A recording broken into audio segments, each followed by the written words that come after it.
ይህ በምስራች ድምፅ እየተዘጋጀ የሚቀርብላችሁ የመጽሐፍ ቅዱስ ትምህርት ክፍለ ጊዜ ነው።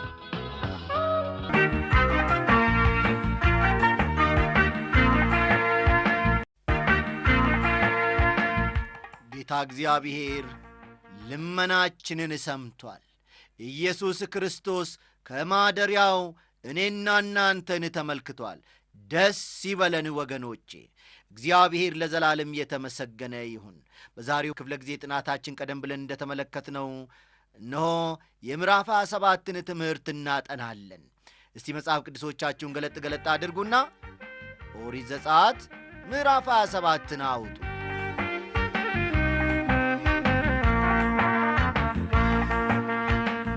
ወገኖቼ ከማደሪያው ድንኳን ወደ ውጪ ስንወጣ የምናገኛቸው ነገሮች ከናስ የተሰሩ መሆናቸውን ማስተዋል መቻል አለብን። የናስ መሠዊያና የናስ መታጠቢያው የሚገኙት እዚህ ስፍራ ነው። በማደሪያው ድንኳን ውስጥ ያሉ ነገሮች ግን የወርቅ እንደሆኑ ተመልክተናል። ባለፈው ጥናቶቻችን ውስጥ ይበልጥ ወደ እግዚአብሔር በቀረብን መጠን ትኩረታችን የክርስቶስ ስብዕና ላይ ይሆናል። ጥቂት ራቅ ስንል ደግሞ የክርስቶስ ሥራ ላይ ይሆናል። እስቲ ቀደም ብለን ስለ ናሱ መሠዊያ የሚያወሳውን ክፍል ከቁጥር 1 እስከ 3 ያለውን እናንብበው። ርዝመቱ 5 ክንድ ወርዱም 5 ክንድ መሠዊያ ከግራር እንጨት አድርግ፣ 4 ማዕዘንም ይሁን፣ ከፍታውም 3 ክንድ ይሁን። በአራቱም ማዕዘን ቀንዶች ታደርጋለህ። ቀንዶቹም ከእርሱ ጋር በአንድ የተሠሩ ይሁኑ። በናስም ለብጠው። አመድ የሚሆንባቸውን ምንቸቶች፣ መጫሪያዎቹንም፣ ድስቶቹንም፣ ሜንጦቹንም ማንደጃዎቹንም አድርግ። ዕቃውንም ሁሉ ከናስ አድርግ ይላል። በስተ ውጭ ያሉ ነገሮች ከናስ የተሠሩ ናቸው። ልብ ብላችሁ ይህንን ክፍል እንደገና በኋላ ተመልከቱ። በስተ ውጭ ያሉ ነገሮች ሁሉ ከናስ የተሠሩ ናቸው። ናስ በኀጢአት ላይ የሚመጣውን ፍርድ ያመለክታል። አስተውሉ። ናስ በኀጢአት ላይ የሚመጣውን ፍርድ ያመለክታል። ወደ ቅድስተ ቅዱሳን ከመግባቱ በፊት ኀጢአት በዚህ ስፍራ መወገድ አለበት። በቅድስት ውስጥ ያሉ ነገሮች በሙሉ በወርቅ የተሠሩ ናቸው። ይህም ከእግዚአብሔር ጋር ኅብረት ማድረግንና እውነተኛ አምልኮን ያመለክታል። በቅድስት ውስጥ ኀጢአት መኖር የለበትም። ልብ በሉ፣ በቅድስት ውስጥ ኀጢአት መኖር የለበትም። ኀጢአት ከቅድስት ውጪ ባለው ስፍራ ተወግዷል። የሰው ልጅ ያለው ከቅድስተ ቅዱሳን በስተ ውጪ ነው። ታዲያ ወደ እግዚአብሔር መቅረብ የሚችለው እንዴት ነው የሚል ጥያቄ እዚህ ላይ ቢነሳ አግባብነት አለው። በመጀመሪያ ደረጃ በእርሱ ምትክ የሚሞትለት ያስፈልገዋል። አንድ ሌላ ሰው በናሱ መሠዊያ ላይ እንዲሞትለት ያስፈልገዋል። አንዳንድ ጊዜ ይህ መሠዊያ የጌታ ማዕድ ወይም የሚቃጠል መሥዋዕት መሠዊያ ተብሎ ይጠራል። እግዚአብሔር ኀጢአተኛውን የሚገናኘው እዚህ ስፍራ ነው። ይህ ስፍራ ስለ ክርስቶስ መስቀልና ክርስቶስ በሰው ምትክ መሞቱንም ያመለክታል። ይህንም በማስመልከት ነበር ጳውሎስ በኤፌሶን ምዕራፍ 5 ቁጥር 2 ክርስቶስም ደግሞ እንደወደዳችሁ ለእግዚአብሔርም የመዓዛ ሽታ የሚሆንን መባንና መሥዋዕትን አድርጎ ስለ እናንተ ራሱን አሳልፎ እንደሰጠ በፍቅር ተመላለሱ ያለው። ክርስቶስ የሚቃጠል መሥዋዕት ሆኖልናል። መሠዊያን የሠራው ሰው ቢሆንም ዐይነቱን ወይም ሞዴሉን ያገኘው ግን ከሰማይ ነበር። መስቀል እግዚአብሔር የመረጠው መሠዊያ ሆኗል። ልብ በሉ፣ መስቀል እግዚአብሔር የመረጠው መሠዊያ ሆኗል። አስቀድሞ በተወሰነው ምክርና የእግዚአብሔር የወደፊቱን የማወቅ ችሎታ መሠረት በማድረግ ክርስቶስ በመስቀል እንዲሞት ፈቃዱ ሆነ። ስለዚህም ክርስቶስ መልካም ወይም ጥሩ ሰው ብቻ ሊሆን አይችልም፣ ከዚያም በላይ ነው። ለሰዎች ኃጢአት ስርየት የተሰዋ የእግዚአብሔር በግ ነው። ክርስቶስ በናሱ መሠዊያ በኩል ካልሆነ በቀር ወደ እግዚአብሔር መቅረብ አይቻልም። አንድ ምትክ የሚሆንልን መሥዋዕት በናሱ መሠዊያ ላይ ሊሞትልን ይገባል። ዮሐንስ ምዕራፍ 1 ቁጥር 29 እንዲህ ይላል። በነገው ዮሐንስ ኢየሱስን ወደ እርሱ ሲመጣ አይቶ እንዲህ አለ፣ እነሆ የዓለምን ኃጢአት የሚያስወግድ የእግዚአብሔር በግ ሲል ገልጾታል። ክርስቶስ በሰዎች ምትክ በናሱ መሠዊያ ላይ የሚሰዋ መሥዋዕት መሆኑን ነው ሐዋርያው ዮሐንስ የሚናገረው። ዮሐንስ 1 ቁጥር 12 ለተቀበሉት ሁሉ ግን በስሙ ለሚያምኑት ለእነርሱ የእግዚአብሔር ልጆች የሆኑ ዘንድ ሥልጣንን ምን አደረገ ይላል? ሰጣቸው ይላል።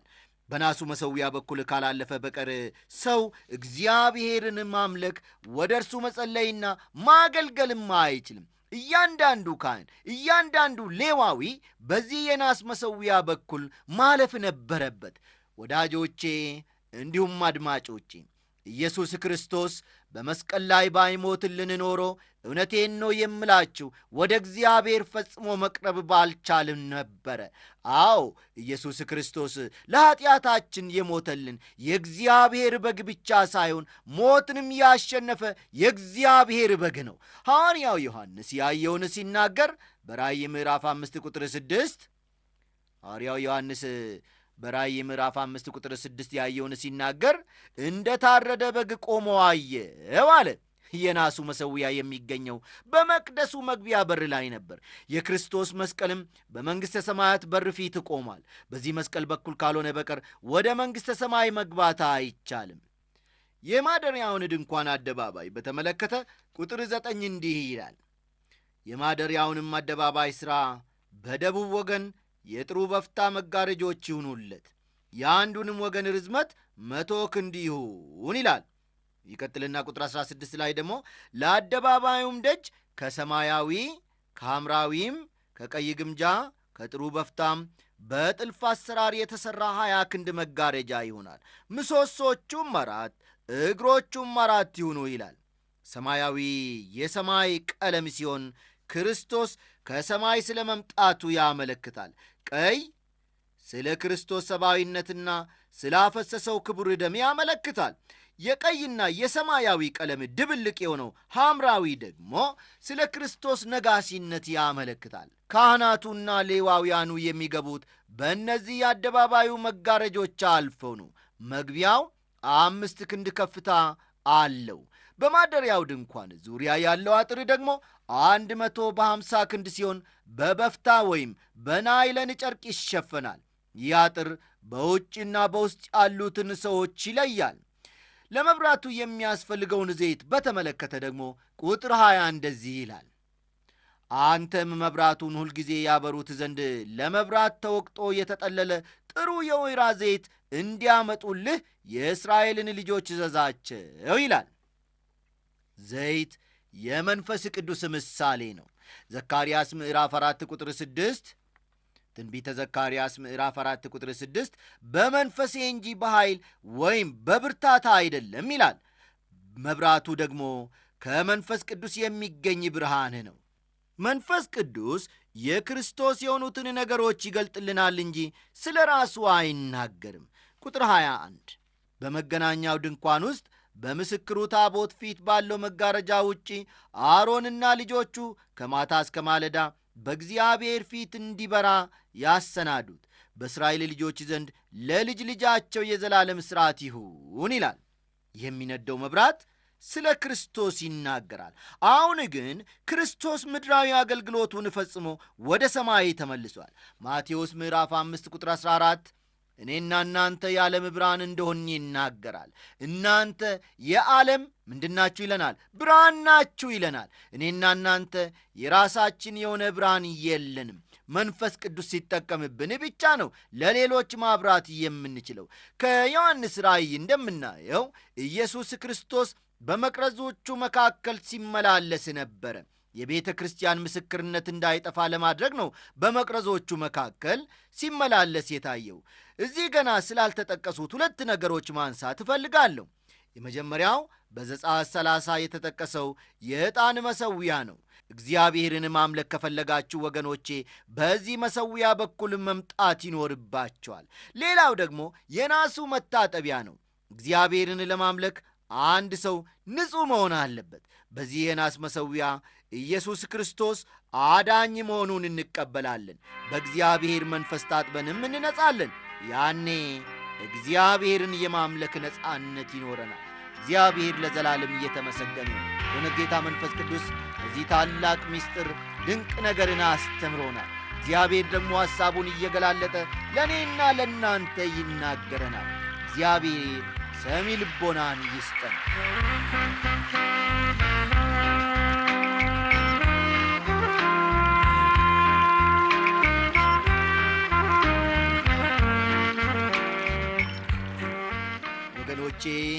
ደግሞ በቀረን ሰዓት ቀጠል አድርገን ከፊሉን የምዕራፍ 28ን ትምህርት አብረን እንመለከታለን። በዚህ ምዕራፍ ውስጥ አሮንና ልጆቹ ለክህነት ስለመለየታቸው የሚያወሳ መሆኑን በዚህ ክፍል ውስጥ እንመለከታለን። በማደሪያው ድንኳን ውስጥ የምናገኛቸው ነገሮች ስለ ክርስቶስ ማንነትና ሥራ የሚያመለክቱ ጉዳይ እንዳላቸው አይተናል። አሁን ደግሞ በማደሪያው ድንኳን ውስጥ ስለሚያገለግሉ ሰዎች እንመለከታለን። የሌዋውያን ኃላፊነት በማደሪያው ድንኳን ሲሆን አሮንና ልጆቹ ግን ካህናት እንዲሆኑ ተመርጠዋል። አሮን ደግሞ ሊቀ ካህን ነው። ቁጥር 1ና 2 የተመልከቱ። አንተም ወንድምህን አሮንን ከእርሱም ጋር ልጆቹን ከእስራኤል ልጆች መካከል ለይተህ ካህናት ይሆኑልኝ ዘንድ ወደ አንተ አቅርብ።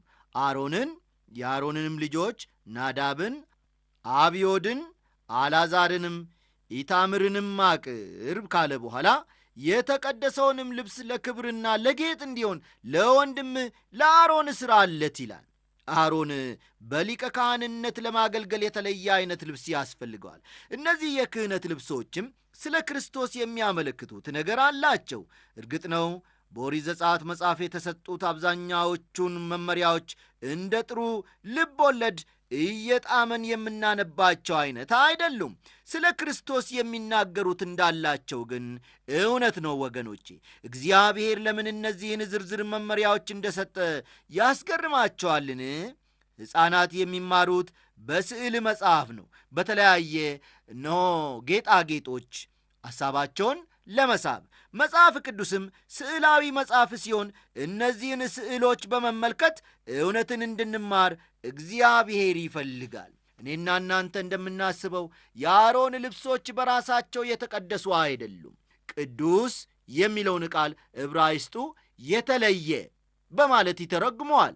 ልብ በሉ፣ ቅዱስ የሚለውን ቃል የዕብራይስጡ መጽሐፍ የተለየ በማለት ይተረጉመዋል። እነዚህም ልብሰተ ክህኖች ለእግዚአብሔር ተለይተዋል። ለእግዚአብሔር የተለየ ሁሉ ነገር ደግሞ ምንድን ነው ማለት ነው? ቅዱስ ነው ማለት ነው። ለምሳሌ ያክል ወንድሜ ሆይ በኪስህ 10 ብር ይኖረሃል ልበል። አንዱን ብር ለጌታ ሥራ ለመስጠት ወስናል። ያ10 ብር ዕቃ ገዝተ ያገኘው መልስ ይሆናል። ባለመደብሩ ደግሞ የተቀበለው ከቁማርተኛ ይሆናል። ቁማርተኛው ደግሞ ከአመንዝራ ተቀብሎት ይሆናል። አመንዝራዋ ደግሞ ከሌባና ከመሳሰሉት ተቀብላ ልትሆን ትችላለች። ይሁን እንጂ ለእግዚአብሔር በተለየበት ቅጽበት ያ ገንዘብ ወዲያውኑ ምን ይሆናል ማለት ነው? ይቀደሳል ማለት ነው። ለእግዚአብሔር የተለየ ነገር ሁሉ ቅዱስ ነው።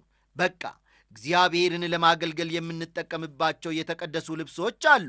እንደ ሌዋውያን ልብሰ ተክህኖ የለኝም።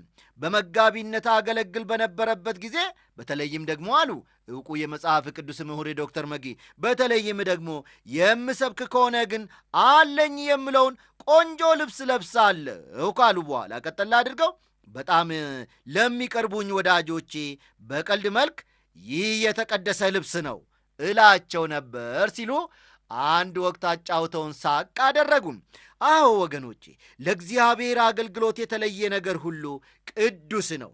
በቃ እነዚህ ልብሶች በጣም ያማሩ ከመሆናቸውም ሌላ ለእግዚአብሔር ክብር ነው የሚውሉት። ይህን በጣም ወደዋለሁ ወዳጆቼ፣ እንዲሁም አድማጮቼ። ለእግዚአብሔር አገልግሎት የምንጠቀምባቸው ነገሮች አስቀያሚ መሆን የለባቸውም። እውነቴን ነው የምላችሁ።